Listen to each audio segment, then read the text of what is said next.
Some stories don't end with the living. Tonight we delve into 3 terrifying encounters where the line between human and supernatural fades. And the last one would blow your mind. 1. The boy who wasn't alone. It was a typical Saturday night. My parents had gone out, leaving me home alone. I was 12, brave enough, or so I thought. The house was quiet, too quiet, except for the occasional creak of the old floorboards. At 10 p.m. I heard it, a faint knock on the back door. My parents always used the front. I peeked through the blinds, 2 men, ski masks, my heart pounded. They broke the kitchen window. I ran upstairs, hiding in the closet.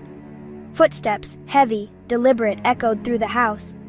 One of them muttered, "Where's the kid?" The boss said he'd be alone. The closet door creaked open. They stared at me, then at something behind me, their faces twisted in terror. "What the hell is that?" one screamed. Later I looked in the mirror, pale skin, hollow eyes, a ghost. I hadn't been alive for years.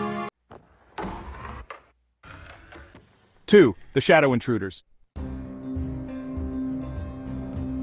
It was supposed to be a quiet night. My wife and I were watching TV while our kids slept upstairs. Suddenly the front door creaked open. I grabbed a baseball bat and crept toward the hallway. 2 men stood there, shadowy, faces hidden even under bright light. "Get out of my house!" I yelled. They didn't flinch. Then I realized, they weren't men. Their bodies shimmered like living smoke. My wife screamed, "They're not human!" One hissed, "We've come for what's ours." The lights flickered, the room turned icy. Upstairs the kids screamed. We rushed up. Those things were already there. I swung the bat. It passed through them. They laughed, inhuman and cold. My wife started praying. The shadows weakened and hissed, "You can't keep us out forever." Then, they vanished, leaving a freezing chill that lingered for days. 3. The girl in the backyard. She seemed so innocent. A little girl playing alone in the backyard. No parents, no neighbors. Perfect. We watched her for days. Finally we made our move. Hopped the fence, careful not to make a sound. She sat, humming softly, her back to us. "Hey there," I whispered. No response. Just humming. I reached for her shoulder. She stopped humming and whispered, "You shouldn't have come here." Her head twisted around.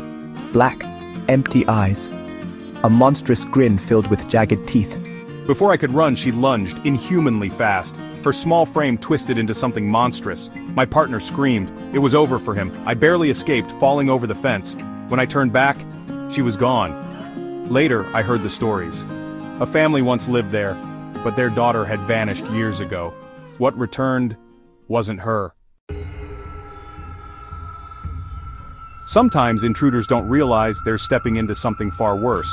Which of these stories will haunt you the most? Let us know in the comments below. And remember, don't go where you don't belong, because not all shadows are empty.